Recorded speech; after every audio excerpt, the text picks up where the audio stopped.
الحمد للہ رب العالمین والصلاة والسلام علی سید الاولین والآخرین نبی الانبیاء والمرسلین وعلی آلہ واصحابہ ومن تبعہ بإحسان الی یوم الدین، اما بعد فاعوذ باللہ من الشیطان الرجیم، بسم اللہ الرحمن الرحیم، ان اللہ وملائکتہ یصلون علی النبی یا ایہا الذین آمنوا صلوا علیہ وسلموا تسلیما۔ اللہم صلی علی سیدنا و نبینا و مولانا محمد وعلی آلہ واصحابہ وبارک وسلم۔ انشاءاللہ تعالی آج صحیح مسلم کتاب الایمان سے جو باب پڑھا جائے گا اس کا نام ہے وجوبی محبت رسول اللہ صلی اللہ علیہ وسلم اکثر من الاہل والولد والوالد والناس اجمعین وإطلاق عدم الإيمان على من لم يحبه هذه المحبة۔ امام مسلم نے ایک باب باندھا ہے جس کا ترجمہ یہ ہے اپنے والد، اولاد اور تمام لوگوں سے زیادہ رسول اللہ صلی اللہ علیہ وسلم سے محبت کا وجوب۔ دو تین حدیثیں پڑھوں گا جس میں سے ایک سند امام مسلم سے جو حضور تک ہے اس کو پڑھ دیتا ہوں تبرکاً، اس واسطے کہ یہ صحیح مسلم جو کتاب ہے اس کے مصنف امام مسلم قشیری تک میرے شیخ سے سند متصل ہے جو بحر العلوم سے ہے سند۔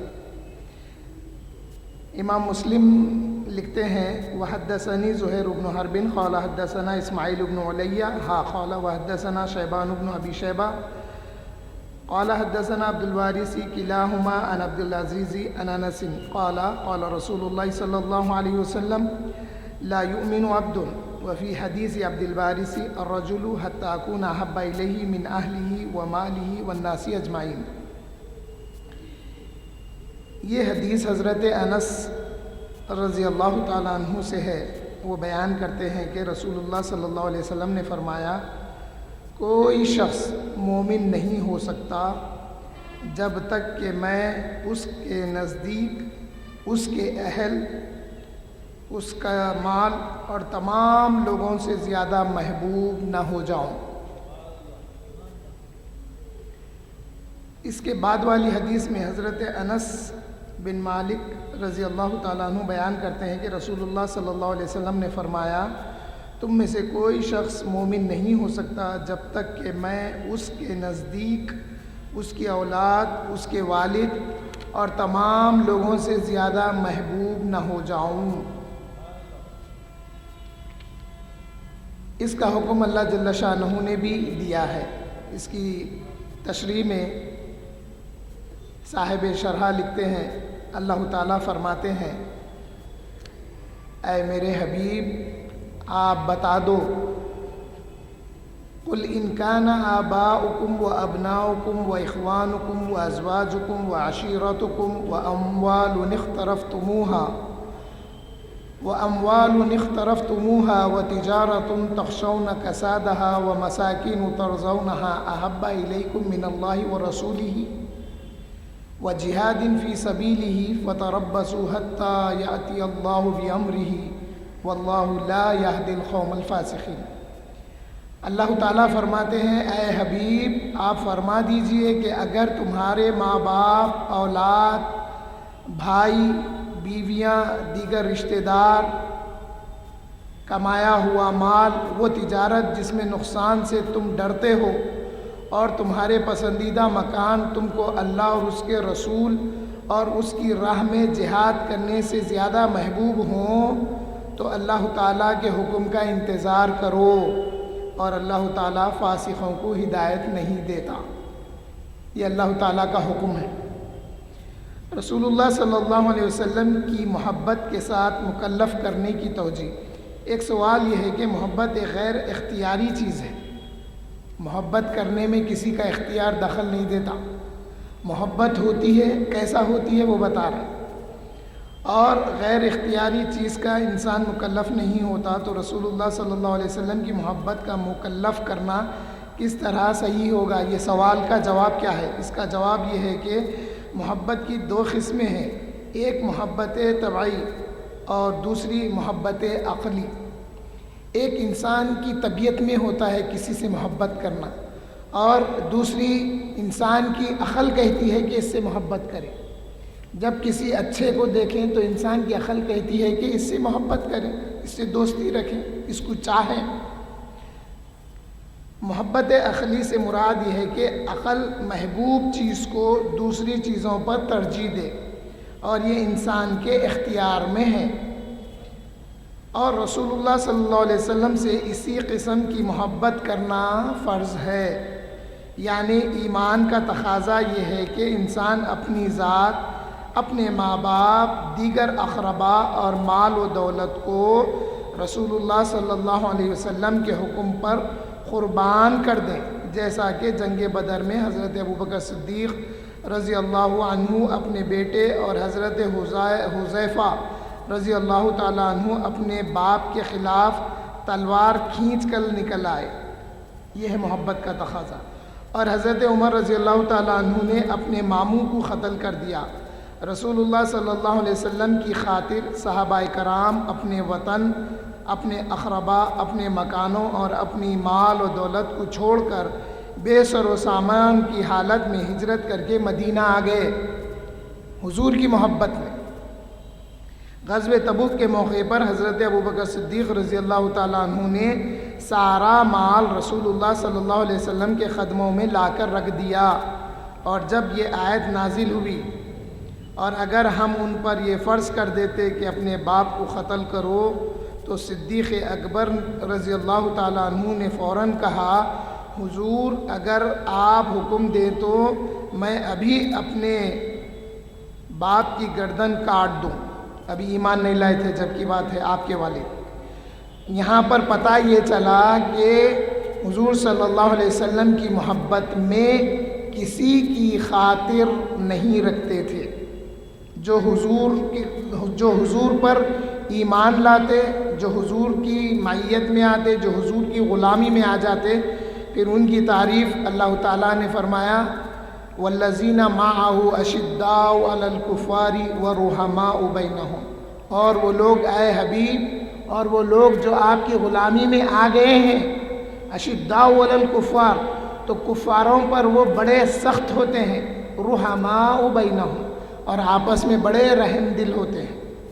تو پتہ کیا چلا، ان کی طبیعت، یہ جو غلامان مصطفیٰ ہوتے ہیں، ان کی طبیعت دشمنان خدا و رسول کے لیے سخت ہوتی ہے، اور غلامان مصطفیٰ کے لیے وہ نرم ہو جاتے ہیں۔ طبیعت کیسی بھی رہو، حضرت عمر رضی اللہ تعالیٰ عنہ کی طبیعت اتنی سخت ہونے کے بعد میں آپ جب عدی بن عمیر جب مدینہ منورہ میں حضور کے قتل کا ارادہ کر کے آئے، تو آپ جب اپنے ساتھیوں کے ساتھ کھڑے ہوئے اس کو دیکھے، اور حضرت عمر کی ایک خوبی یہ تھی کہ آپ منافق کو دیکھ کے پہچانتے تھے۔ آپ دیکھ کر کہنے لگے کہ یہ کتے کو پکڑو۔ عدی بن عمیر کو آپ نے کہا کہ دونکم الکلب، یعنی اس کتے کو جانے مت تو پکڑ لو۔ پکڑ لیا گیا، آپ کے ساتھی جو صحابہ تھے وہ پکڑ لیے، اور آپ حضور کے پاس جا کے عرض کیے، یا رسول اللہ صلی اللہ علیہ وسلم، عمیر بن عدی آیا ہے اور ایسا تلوار گلے میں لٹکایا ہوا ہے۔ وہ آیا، اس کے بعد حضور نے پوچھا تو وہ کہنے لگا کہ نہیں یا محمد صلی اللہ علیہ وسلم، میں تو اپنے رشتہ داروں کی یاد آئی جو آپ کے پاس ہیں، میں ان سے ملنے آیا۔ تو پھر حضور پوچھے یہ تلوار کیوں لٹکا کیا ہے؟ بولے میں بے خیالی میں لا لیا تلوار۔ تو پھر حضور پوچھے کہ حتیم میں بیٹھ کے وہ جو تو وعدے کر کے آیا، جو لالچ میں تو نکلا تھا، وہ کیا ہے؟ تو بولا کہ وہ بات تو میرے اور صفوان کے بیچ میں تھی۔ تو اس موقع پر انہوں نے حضور پر ایمان لایا۔ تو اب ایمان لانے کے بعد حضرت عمر فرمانے لگے، یہ شخص آنے سے پہلے میرے نزدیک کتے جیسا تھا، خنزیر سے بھی حقیر سمجھتا تھا میں، لیکن جب یہ ایمان لا لیے ہیں تو اب میں اپنی اولاد سے زیادہ محبت کرتا ہوں، یا اپنی اولاد کے برابر محبت کرتا ہوں۔ یہ حضرت عمر کا فرمان ہے۔ تو معلوم ہوا کہ دشمنان خدا و رسول کے لیے سخت ہوتے ہیں، اور غلامان مصطفیٰ کے لیے نرم دل ہوتے ہیں۔ یہ محبت کے اصولوں میں سے۔ بعض علماء نے بیان کیا ہے کہ ایمان کامل کے لیے رسول اللہ صلی اللہ علیہ وسلم کی محبت فرض ہے، واجب سنت نفل تک نہیں جانا ہے، اس سے بھی بالا تر ہے۔ حضور کی محبت ایمان کے مکمل ہونے کے لیے فرض ہے، لیکن تحقیق یہ ہے کہ رسول اللہ صلی اللہ علیہ وسلم کی محبت مطلقاً فرض ہے۔ جس شخص میں رسول اللہ صلی اللہ علیہ وسلم کی محبت مطلقاً نہ ہو وہ مطلقاً مومن نہ ہوگا، اور جس شخص میں کمال محبت نہ ہو وہ مومن کامل نہیں ہو سکتا۔ مومن کامل ہونے کے لیے حضور سے کمال کی محبت ہونا، ایک تو یہ ہے کہ ٹھیک ہے محبت ہے تو ایمان بھی ٹھیک ہے کہ درجے میں ہے، جب محبت کمال کو پہنچے گی تو ایمان بھی کمال کو پہنچتا۔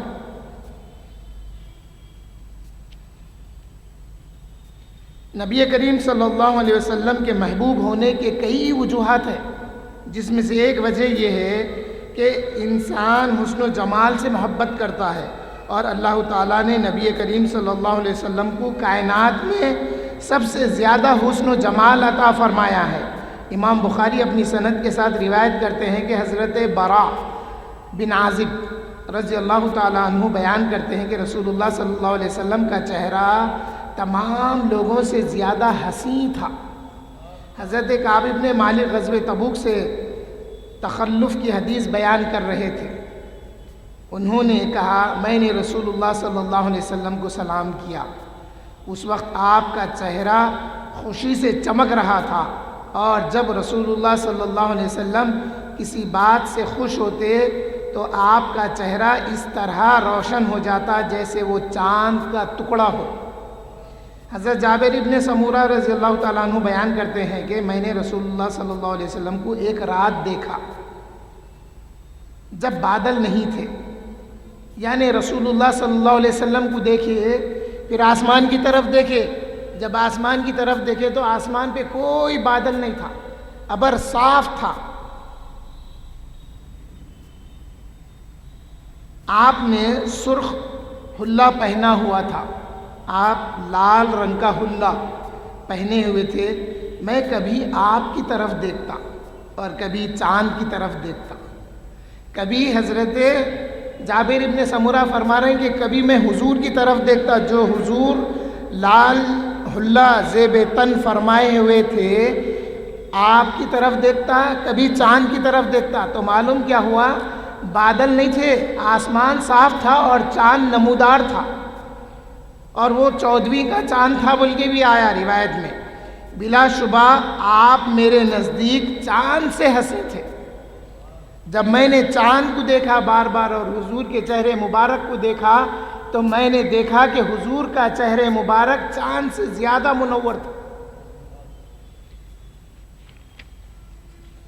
اور بھی وجوہات آئی ہے، لیکن اہم بات جو بتانی ہے وہ میں یہ بتاتا ہوں۔ رسول اللہ صلی اللہ علیہ وسلم کی تعظیم اور محبت کے چند مظاہر۔ قاضی ایاز مالکی لکھتے ہیں، حضرت ابو ہریرہ رضی اللہ تعالیٰ عنہ بیان کرتے ہیں کہ رسول اللہ صلی اللہ علیہ وسلم نے فرمایا مجھ سے بہت زیادہ محبت کرنے والے لوگ میرے بعد ہوں گے، ان کی یہ تمنا ہوگی کہ کاش ان کے تمام اہل اور مال کو لے لیا جائے اور اس کے بعد ان کو میری زیارت حاصل ہو جائے۔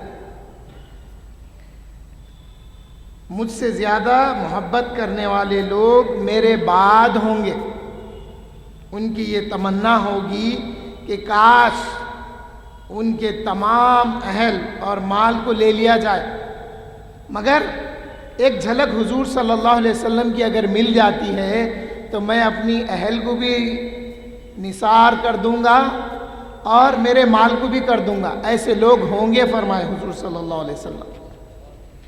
امام ابن عساکر نے حضرت بلال،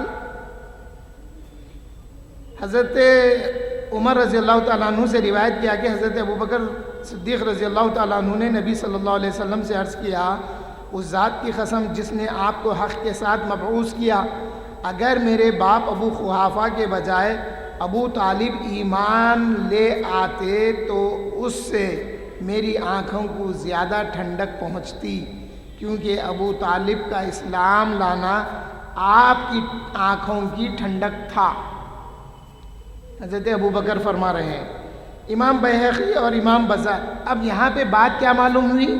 جہاں حضور صلی اللہ علیہ وسلم کی ذات مبارکہ سے محبت رکھنا ہے، وہیں بھی حضور سے جو چیز منسوب ہو جاتی ہے، حضور سے جو چیز کا تعلق ہو جاتا ہے، حضور سے جو رشتہ داریاں ہیں، ان رشتہ داریوں کو بھی محبت رکھنا ہے. اس لیے حضرت ابو بکر عرض کیے، یا رسول اللہ، اگر آپ کے چچا ابو طالب ایمان لے آتے تو میرے لیے زیادہ اچھی بات تھی، میرے لیے آنکھوں کی ٹھنڈک تھی، اس لیے کہ حضرت ابو طالب کا ایمان لانے سے آپ کے آنکھوں کو ٹھنڈک پہنچتی تھی.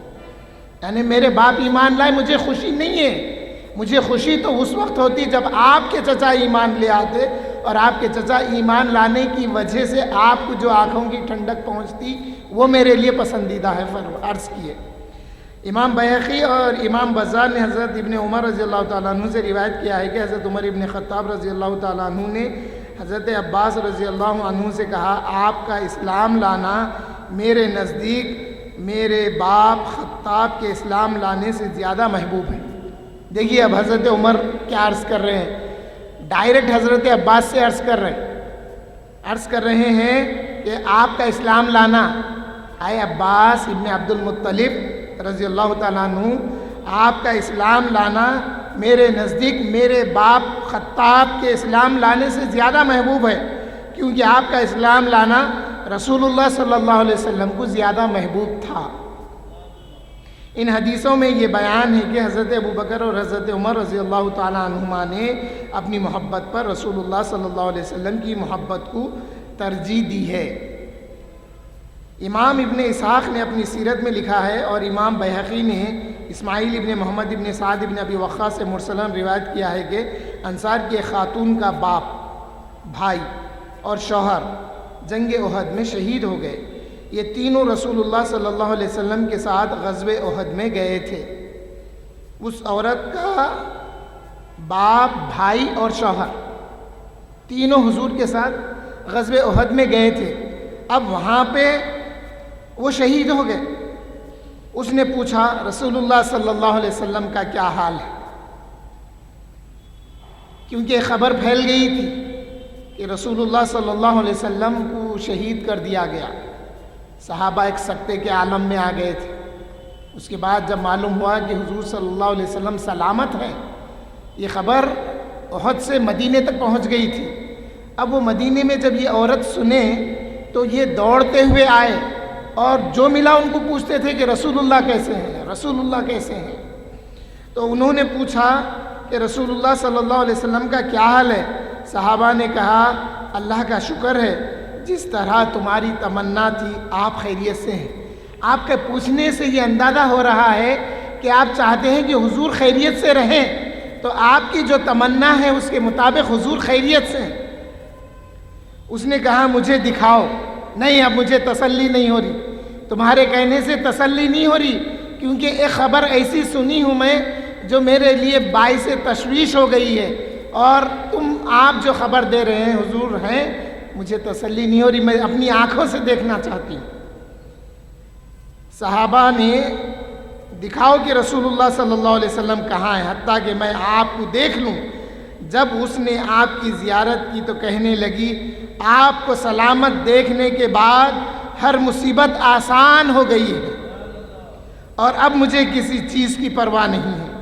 حاضرین محترم، اسی حدیث کے واقعے میں اس عورت کو بتایا گیا کہ اے عورت، تیرا بیٹا شہید کر دیا گیا، تیرا بیٹا شہید ہو گیا. وہ کہنے لگی کوئی بات نہیں، بیٹا گیا جانے دو، مجھے بتاؤ کہ رسول اللہ کیسے ہیں. پھر وہ آگے بڑھی. لوگوں نے کہا کہ تیرا باپ شہید ہو گیا. اس نے کہا کہ باپ شہید ہو گئے، کوئی بات نہیں، مجھے بتاؤ کہ رسول اللہ کیسے ہیں. پھر لوگوں نے کہا، جب وہ اور آگے بڑھی تو لوگوں نے کہا اے عورت، تیرا شوہر شہید کر دیا گیا. وہ کہنے لگی کہ شوہر شہید ہو گیا، کوئی بات نہیں، مجھے بتاؤ کہ رسول اللہ کیسے ہیں.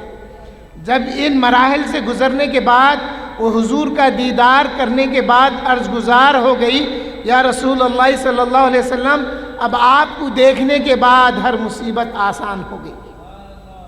حاضرین محترم، یہ بات اتنی آسان نہیں ہے جو ہم پڑھ دیتے ہیں، سن لیتے ہیں. خوش ہو جاتے ہیں۔ ذرا سا تصور کریے، جب ایسے سچویشن میں کوئی پریکٹیکل طور پہ جب کسی کے ساتھ ایسا ہوتا ہے تو اس کا ایمان کا کیا لیول ہوگا۔ باپ چلا گیا، شوہر چلا گیا، بھائی چلا گیا، بیٹا چلا گیا، پھر بھی ان کے جانے کا غم نہیں ہے، ان کو فکر تھی تو رسول اللہ کی سلامتی کی فکر تھی۔ اور جب حضور کو سلامت دیکھ لیے تو کہنے لگے یا رسول اللہ، آپ کو دیکھنے کے بعد ہر مصیبت میرے لیے آسان ہے۔ امام بہقی نے عروہ سے روایت کیا کہ جب اہل مکہ حضرت زید ابن دسنہ رضی اللہ تعالیٰ عنہ کو قتل کرنے کے لیے حرم سے باہر لے جانے لگے تو ابو سفیان نے کہا، اے ابو زید، میں تم کو اللہ کی قسم دے کر پوچھتا ہوں، یہ بتاؤ کہ کیا تم یہ پسند کرتے ہو کہ اس وقت ہمارے پاس تمہاری جگہ محمد ہوں؟ حضور کے صحابی، حضور کے غلام حضرت زید، نام الگ الگ آئے ہیں، یہاں پر اس کتاب میں زید بن دسنہ آیا نام۔ اب جب اہل مکہ ان کو پکڑ لیے، یہ مسلمان تھے، ہجرت کر کے اہل ایمان رسول اللہ کے ساتھ مدینہ منورہ جا چکے تھے، اب یہ ایک ہاتھ آ گئے ان کے، اب یہ ایک ہاتھ آ گئے تو اب ان کو بڑی خوشی ہو گئی کہ ایک غلام یعنی ایک صحابی رسول ہمارے ہاتھ آ گئے ہیں۔ اب یہ پکڑ کر لے جانے لگے، حرم سے باہر لے جانے لگے۔ یہ واقعہ تنعیم کے مقام کا ہے، مسجد تنعیم جہاں ہے آج، جس کو مسجد عائشہ کہتے ہیں، مسجد عمرہ جسے کہتے ہیں، وہاں لے جانے لگے۔ حرم میں پکڑ لیے، پکڑ کے حرم سے باہر لے جانے لگے تو ابو سفیان اب ان سے پوچھتا ہے، یہ صحابی رسول سے ابو سفیان پوچھتے ہیں، ابھی ایمان نہیں لائے ہیں، پوچھتے ہیں کہ اے ابو زید، کیا تم یہ پسند کرتے ہو کہ اس وقت ہمارے پاس تمہاری جگہ محمد ہوتے صلی اللہ علیہ وسلم اور تمہارے بجائے ہم محمد صلی اللہ علیہ وسلم کی گردن مار دیتے؟ حضرت زید نے کہا، خدا کی قسم، مجھے تو یہ بھی گوارا نہیں ہے کہ میں اپنے اہل و عیال میں عافیت سے ہوں اور رسول اللہ صلی اللہ علیہ وسلم کے پیر میں کانٹا چبھ جائے۔ جب ابو سفیان پوچھنے لگے، اے ابو زید، کیا تم یہ پسند کرتے ہو تمہاری جگہ ہمارے پاس، ہمارے قبضے میں محمد ہو، تمہارے پیغمبر محمد ہو صلی اللہ علیہ وسلم، اور ہم تمہارے بجائے ان کو قتل کر دیں، کیا تم یہ پسند کریں گے؟ یعنی تم چھٹ جانا پسند کریں گے؟ تو وہ کہہ رہے ہیں، اللہ کی قسم ہے، میں خدا کی قسم، مجھے تو یہ بھی گوارا نہیں ہے۔ ارے تم گردن کی بات کر رہے ہیں، مجھے تو یہ بھی گوارا نہیں ہے کہ میں اپنے بیوی بچوں میں آرام سے رہوں اور رسول اللہ صلی اللہ علیہ وسلم کے پیر میں کانٹا چبھ جائے، یہ بھی گوارا نہیں ہے فرمانا۔ ابو سفیان نے کہا، خدا کی قسم، میں نے کسی شخص کو کسی سے اتنی محبت کرتے ہوئے نہیں دیکھا جتنی محمد صلی اللہ علیہ وسلم کے اصحاب کو محمد صلی اللہ علیہ وسلم سے محبت کرتے ہوئے دیکھا ہے۔ یہ ایمان لانے سے پہلے کہہ رہے ہیں ابو سفیان، اور امام بخاری روایت کرتے ہیں، آخری بات پڑھ کے اپنی بات کو پوری کر لیتا ہوں۔ امام بخاری روایت کرتے ہیں، صلح حدیبیہ کے موقع پہ عروہ نے کنکھیوں سے نبی کریم صلی اللہ علیہ وسلم کو دیکھا۔ اس نے کہا، خدا کی قسم، رسول اللہ صلی اللہ علیہ وسلم جب بھی تھوکتے تھے تو صحابہ میں سے کوئی نہ کوئی آپ کے لعاب مبارک کو اپنے ہاتھوں پر لے لیتے اور اس کو اپنے چہرے اور جسم پر ملتے۔ جب آپ انہیں کسی چیز کا حکم دیتے، یعنی رسول اللہ صلی اللہ علیہ وسلم اپنے صحابہ کو کسی چیز کا حکم دیتے تو اس پر عمل کرنے کے لیے سب جھپٹ پڑتے، ایک دوسرے پر سبقت لے جانے کی کوشش کرتے، اور جب آپ وضو کرتے تو آپ کے جسم سے لگ کر گرنے والے پانی کو لینے کے لیے وہ ٹوٹ پڑتے، اور یوں لگتا تھا اس پانی کو حاصل کرنے کے لیے وہ ایک دوسرے کو قتل کر دیں گے۔ لکھے لو، میں یہاں پہ سمجھنے کے لیے کہتا ہوں، وہ اس پانی کو حاصل کرنے کے لیے وہ ایک دوسرے پر اپنی جانیں قربان کرنے تیار ہو جاتے۔ جب آپ گفتگو کرتے تو وہ سب خاموش ہو جاتے، صحابہ خاموش ہو جاتے تھے حضور گفتگو کرتے، اور تعظیم کی وجہ سے، حضور کی تعظیم کی وجہ سے آپ کی طرف نظر نہیں اٹھاتے تھے۔ جب عروہ اپنے ساتھیوں کفار مکہ کی طرف لوٹا تو اس نے کہا، خدا کی قسم میں بڑے بڑے بادشاہوں کے دربار میں گیا ہوں، میں خیصر و کسریٰ اور نجاشی کے یہاں بھی گیا، خدا کی قسم میں نے کسی بادشاہ کے درباریوں کو اس بادشاہ کی اس قدر تعظیم کرتے ہوئے نہیں دیکھا جس طرح محمد صلی اللہ علیہ وسلم کے اصحاب کو محمد صلی اللہ علیہ وسلم کی تعظیم کرتے ہوئے دیکھا ہے۔ اس کی روایت، اس واقعے کی روایت امام بخاری نے اپنی صحیح بخاری میں کی ہے۔ انشاءاللہ باقی بات آئندہ کی جائے گی۔ اللہ تعالیٰ سے دعا ہے کہ اللہ تعالیٰ ہمارے دلوں میں حضور صلی اللہ علیہ وسلم کی محبت پیدا کرے، اور اے اللہ آپ اپنا خوف بھی عطا فرمائیے، اور مرنے سے پہلے زباں پر کلمہ طیب لا الہ الا اللہ محمد الرسول اللہ نصیب ہو۔ آمین والحمد للہ رب العالمین۔